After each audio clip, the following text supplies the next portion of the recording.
ইরানের সাবেক সর্বোচ্চ নেতা আয়াতুল্লাহ আলী খামেনির 6 দিনব্যাপী শেষ বিদায়ের অনুষ্ঠান শুরু হচ্ছে শনিবার 4 জুলাই দেশটির রাজধানী তেহরানে। তার মৃত্যুর 4 মাসের বেশি সময় পর এই বড় আয়োজন করছে ইরান সরকার। দেশটির কর্মকর্তারা বলছেন এটি হতে যাচ্ছে ইরানের ইতিহাসের সবচেয়ে বড় শোক অনুষ্ঠান।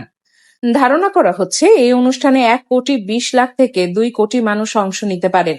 এত বড় জনসমাগমের জন্য তেহরান জুড়ে নেওয়া হয়েছে ব্যাপক প্রস্তুতি। রাখা হয়েছে হাজারো সেবাকেন্দ্র, লাখ লাখ মানুষের থাকার ব্যবস্থা এবং কঠোর নিরাপত্তা। শনিবার সকাল থেকে তেহরানের ইমাম খোমেনি মোসাল্লায় শুরু হবে মূল অনুষ্ঠান। সেখানে সাধারণ মানুষ 2 দিন ধরে খামেনির প্রতি শেষ শ্রদ্ধা জানাতে পারবেন।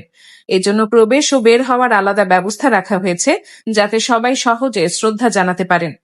এরপর খামেনির মরদেহ নেওয়া হবে কোম শহরে। পরে মরদেহ ইরাকের নাজাফ ও কারবালায় নেওয়া হবে। সেখানে শিয়া মুসলিমদের গুরুত্বপূর্ণ ধর্মীয় স্থানগুলোতে বিশেষ দোয়া ও আনুষ্ঠানিকতা অনুষ্ঠিত হবে।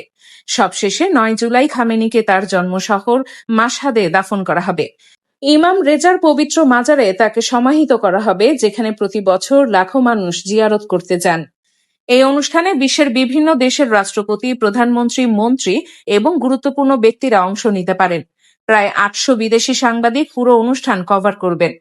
বিশ্লেষকদের মতে এটি শুধু শোকের অনুষ্ঠান নয়, ইরানের ভবিষ্যৎ নেতৃত্ব, রাজনৈতিক পরিস্থিতি এবং ক্ষমতার পরিবর্তনের দিক থেকেও এই আয়োজন খুব গুরুত্বপূর্ণ। বিশেষ করে খামেনির ছেলে মোজতবা খামেনির ভূমিকা নিয়ে সবার নজর এখন এই আয়োজনের দিকে।